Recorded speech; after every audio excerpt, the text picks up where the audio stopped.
Hello kids, I hope you all had a wonderful Mother's Day, and school should be winding down for you, so soon it will be summer, and hopefully we can all get outside.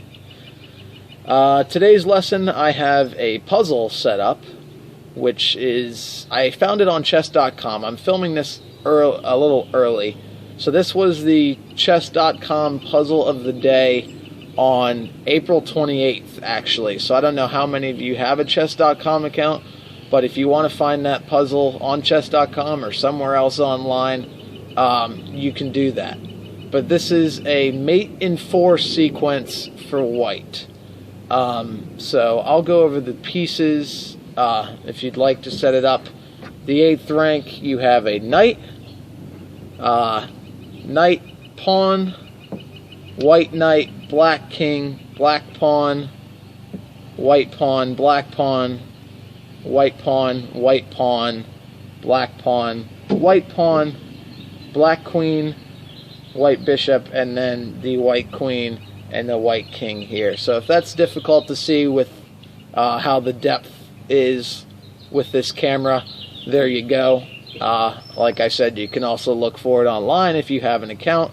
I recommend you sign up for chess.com because it's fun and it's a good way to, especially if you really don't have anyone to play with. I don't play on there as much as I used to, but it's still very, very fun. So here's that puzzle from chess.com, as I said. It's a mate in 4, meaning a total of 7 moves. On white's 4th move, white will deliver checkmate to the black king. So there's your clue. If you're confused, see if you can use chess.com to figure out the first or second move. If you want to, you can look it up, but don't do that because that's cheating, and you don't actually improve your tactics from that. So there it is. I've rambled about this puzzle for long enough. Next thing I'm going to show you guys today, I'll show you the answer for that next week. I did forget to say that. But the next thing I want to show you today is some openings. And I feel like I've shown you guys enough endgames over the course of my first several videos. I showed you the king-queen. Setting that up wrong. I showed you the king-queen, the king-rook, and the king-pawn endgames. So now it is time to show you guys. So as you see, I'm just setting the board up in a very typical position. The opening position, I should say. And I'm going to show you what I like to call the fried liver attack, or the fried liver opening.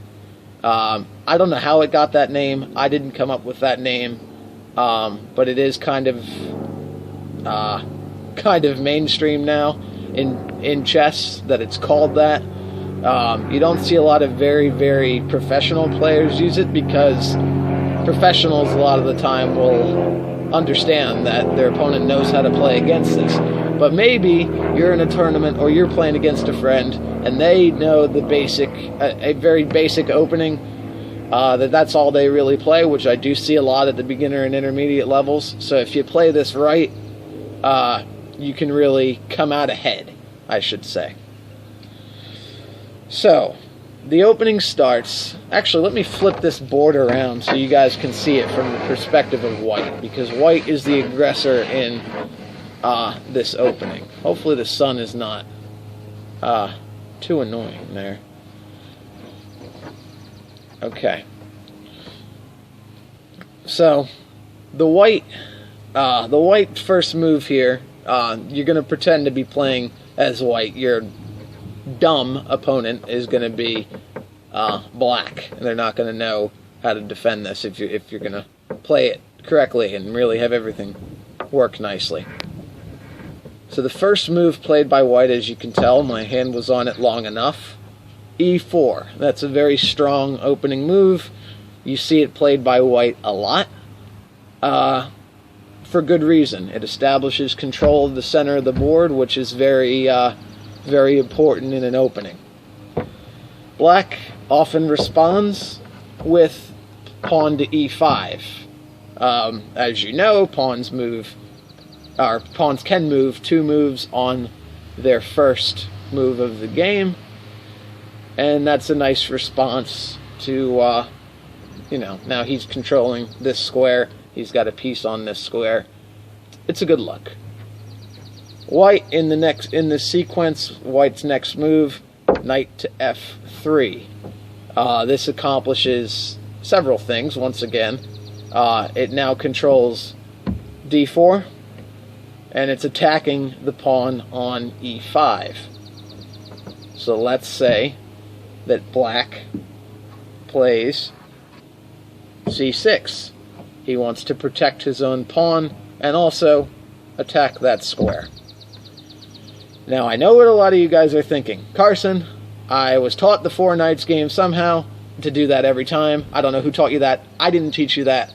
You always want to mix it up, but a lot of white players here will go for c3. That's a great move. I'm not saying don't ever play c3, but the 4 knights game, it's common, it's boring.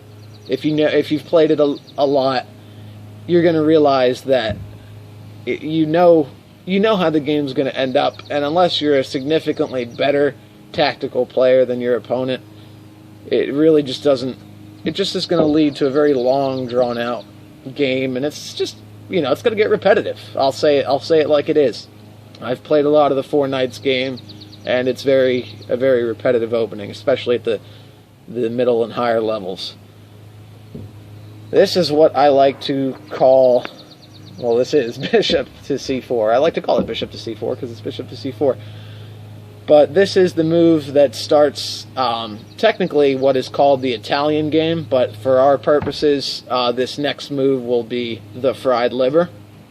It establishes control, and what you notice, the goal of this opening is this knight here and this bishop are both going to key on a certain square eventually that is not well protected. One of Black's pawns is not well protected, meaning it is only protected by one piece.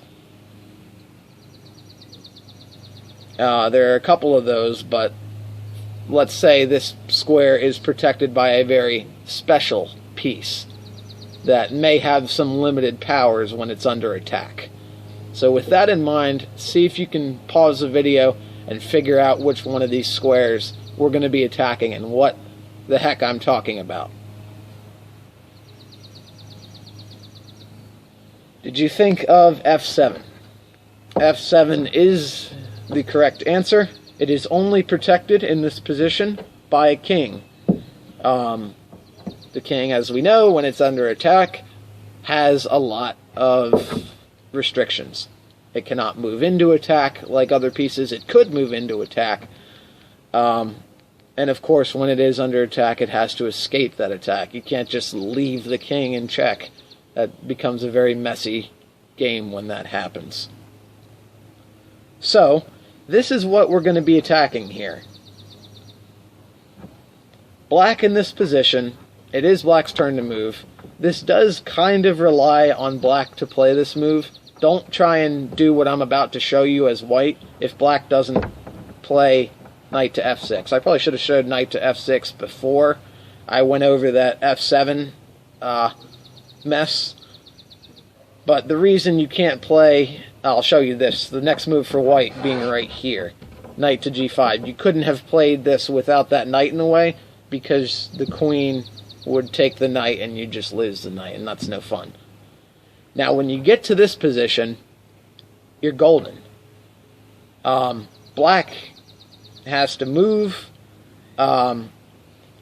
If Black does not play a smart move to this, the threat is knight captures on f7, or bishop, either one. I prefer knight, thus attacking both the rook and the queen. We call this a fork attacking 2 pieces at once.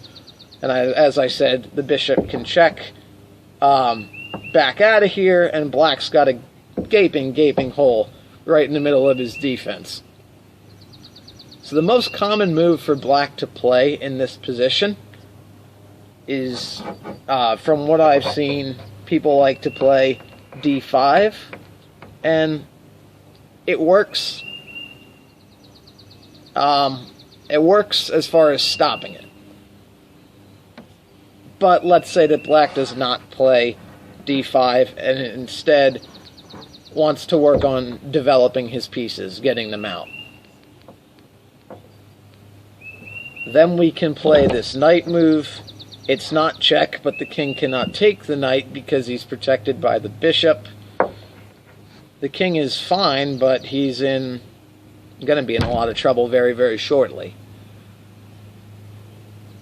So, with that said, black's turn to move. Now he might want to chase out the bishop, which is a smart thing to do. He probably should have done that earlier. You could take the rook or the queen, or the more common, I shouldn't say that's a smart move because you lose the queen, but a smarter move to move the queen, you get the rook. And just like that, this knight is pretty much left for dead in the corner, but to give up a knight to get a rook and a pawn, this sequence does rely on that the black player makes some mistakes, and it's pretty linear, meaning that there's not really a heck of a lot you can do with it once you get to once a certain move is played, if that's the right move or the wrong move. But it is a very interesting opening, and it's one of the more aggressive openings. There's a lot you can play out of it too. Even if black does play it well, you can develop some of your queenside pawns, get them in the action, especially the queenside pieces, the bishop, this knight can come out and really just attack them. And just make life miserable for black and keep the pressure on. So that concludes my chess lecture for today.